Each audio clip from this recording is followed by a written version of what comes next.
This is my story about healing, faith, and transformation. There comes a time when you get sick and tired of being sick and tired of being in your own funk. You're carrying around so much heaviness. People can feel your energy. You start losing yourself. You start gaining weight.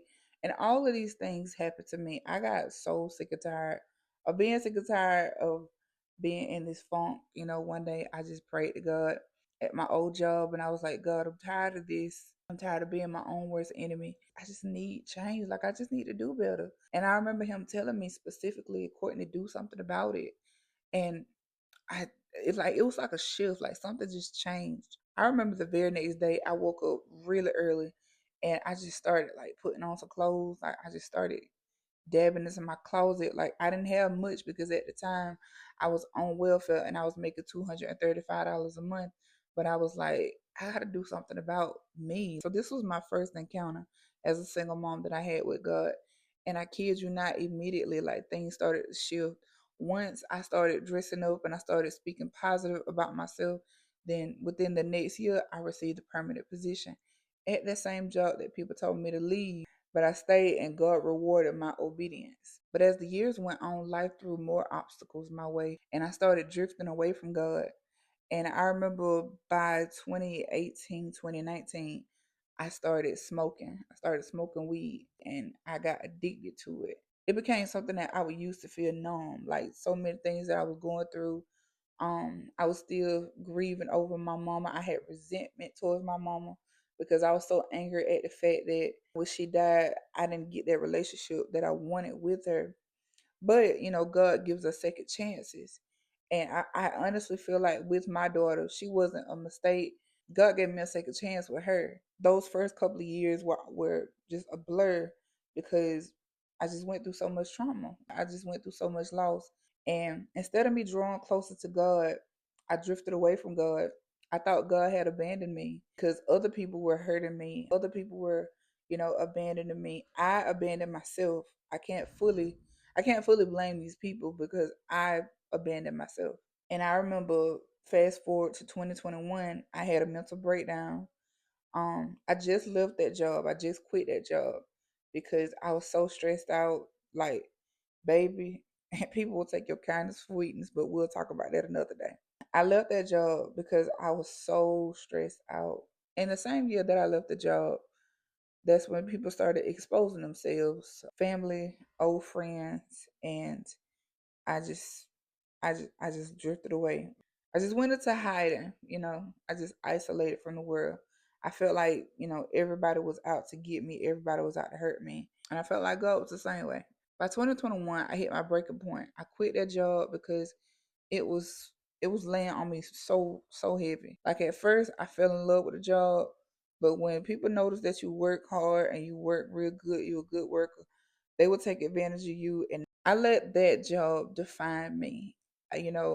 Like I said, when I first started on welfare, a lot of people told me that I wasn't good enough for the job and I was gonna quit, but God said stay. But during the pandemic, like in 2020, God told me to open a business and I obeyed. And that's when he started showing me so many things that he's calling me to do.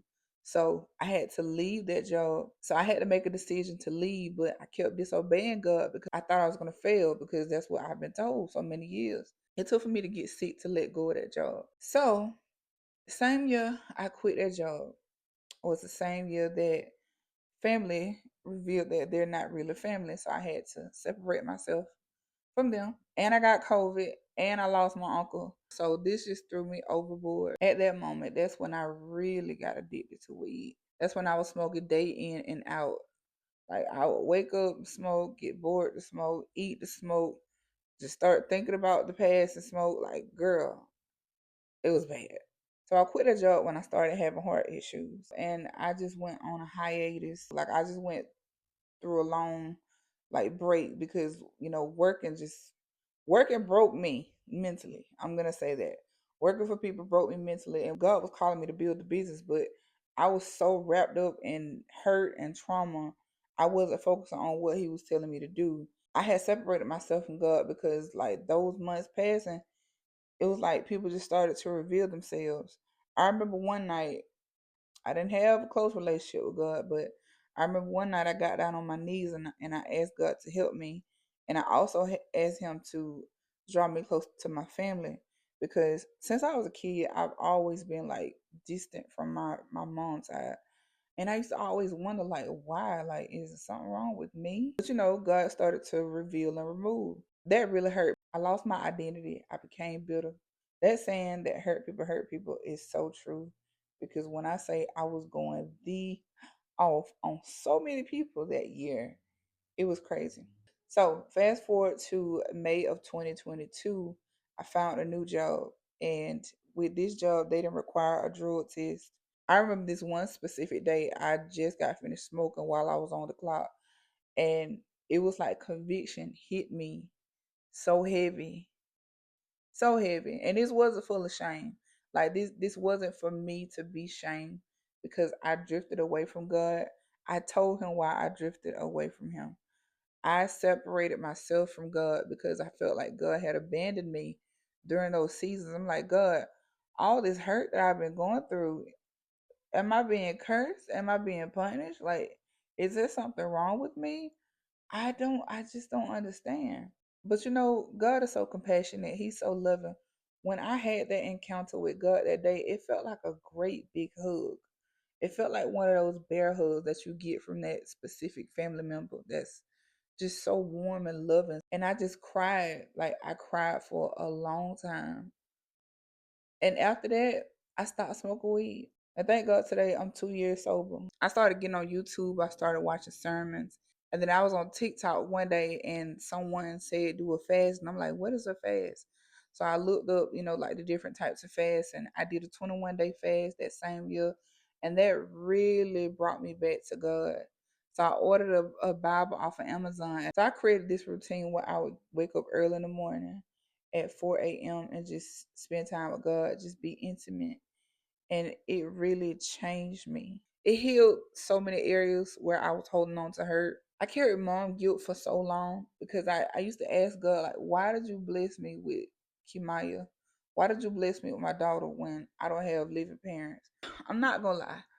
Like the day that my mama had passed away, I remember us sitting on this porch, like right here. She was like, "If I die today or tomorrow, your baby dad is gonna leave you." And I just left because when your mama tell you something. Like I used to always argue back with my mama, but that day I'm like, And I went in my room and I just cried. And he was in my room. He was like, "What you crying about?" And I didn't tell him. Fast forward to when she passed away, her words just came to life like that. Because the day of her funeral, he just left. Like he treated me so cold when my mama died. He treated me cold when she was living too. I'm not even gonna lie. There was one incident where he bust my lip and he choked me and I was pregnant. But when my mama died, he just treated me like a dog. Like all of those things were bottling up, including, her side of the family acting the way they were acting. I was just going through a lot. But having that encounter with God changed my life. It drew me closer to him. I started to heal that hurt. I started to release the pain that God was calling me to put in his hands and stop carrying so much and so long. And my relationship with my child got so much better. I could tell the difference because when I was smoking, me and my child is only what she'll be my child is only 13. She'll be 13 December. I just go ahead and say she's 13. But back then, we used to argue so much. Like our relationship was just so rocky. But when I started growing my relationship with God, like I don't have to leave to escape my thoughts. I don't have to leave to escape the pain that I was carrying while I was in this house because I've seen so much in this house. But my child and I's relationship changed for the better so much. Our communication changed. We started bonding with each other, having a good time. I would teach her about God and help her grow her relationship with him. The relationship that I have with my daughter now is something that I've always wanted. But it's different. It's better. Like it's bigger than what I could imagine, my mama and I's relationship. What I wanted it to be. Like I said, God gives you second chances. And I truly feel like by him blessing me with my daughter the same year I lost my mama, he know what I needed. He knew I needed a second chance. He knew I needed to get my life together. So I'm thankful that I have my baby. Somewhere in the process of healing, I noticed that this isn't just about healing. This is breaking cycles. Like, you're breaking cycles, Courtney. I realized that one day. It was like a wake up call. I was like, oh, okay. All of the pain, the silence, the insecurities, the fear, the neglect. God and I, we've been in this house healing, like just breaking every barrier down that was meant to hurt me, breaking every barrier down that I was holding to hurt myself. God helped me. He taught me how to be vulnerable because for so long I felt like vulnerable was weak. My own mama told me that vulnerable is weakness, and now that I see vulnerability is just you growing, you not being afraid to show who you are because this is who God created you to be. Like, I learned how to communicate with my child. I learned how to communicate with other people. Shoot, sometimes I'm learning how to communicate with myself, if you want me to be honest with you. I gotta dedicate this video to my auntie Liz and my auntie Lily. Without those two women, I wouldn't have known who God was unless he just, reveal himself to me, which is fine. But since a little girl, they're the ones who got me into writing to God. They're the ones who told me about Jehovah Jireh. They're the ones who told me if you don't have nobody else, you have God. And I carry that with me. And I teach my child the same thing too. Like, you're going to have a lot of obstacles. There may even be some obscurity, but you have God to overcome every single thing. Every single thing that you're going through. You have God to heal you, to help you, to guide you. And I'm so glad that my aunties taught me about God at such a young age because now that I'm a single mom, like that really built the foundation. Like that made the foundation so much stronger than it was back then. Healing is teaching me that obedience is greater than comfort. When I thought that I could just sit in my pain and this is as good as it's gonna get, God showed me, no, baby, you can get back up, you could try again, and you don't have to do this thing alone. I'll be with you. And where I'm taking you, there's purpose. Healing is also scary, but it's necessary. When God told me to quit my 9 to 5 last year to pursue a women's ministry, I was shaking in my boots. But He's taken care of me and my child, and we have not lacked nothing. But now I understand why He called me out of comfort and called me to spread the gospel and share everything that I've been through because this is purpose. Everything that I've been through was meant for purpose and growth. Healing isn't just about feeling good, it's about embracing the adversities, the growing pains, the shedding of the old you so that God can reveal who He created before you were born. So, to the single mom and the woman who's not a single mom, I just want you to know this. Healing gets messy, but healing is so necessary. And I'm going to say this with love, it is not an aesthetic, okay? It is real life gangster ghetto, guaranteed healing and deliverance out here. Some days you'll cry because it hurts, and some days you'll be proud that you're not who you used to be. You broke the cycle. You're doing everything God says you can do, and you're becoming yourself again. So I encourage you to keep moving forward, keep healing, keep growing, because God's not done with you yet. He's just getting started. If this message spoke to you, this is your confirmation to start healing with God. Make a declaration over your life that by His stripes you are healed. Make sure you subscribe for more encouragement, faith talks, and healing content because this is your season to grow. I love you. God bless you. Bye.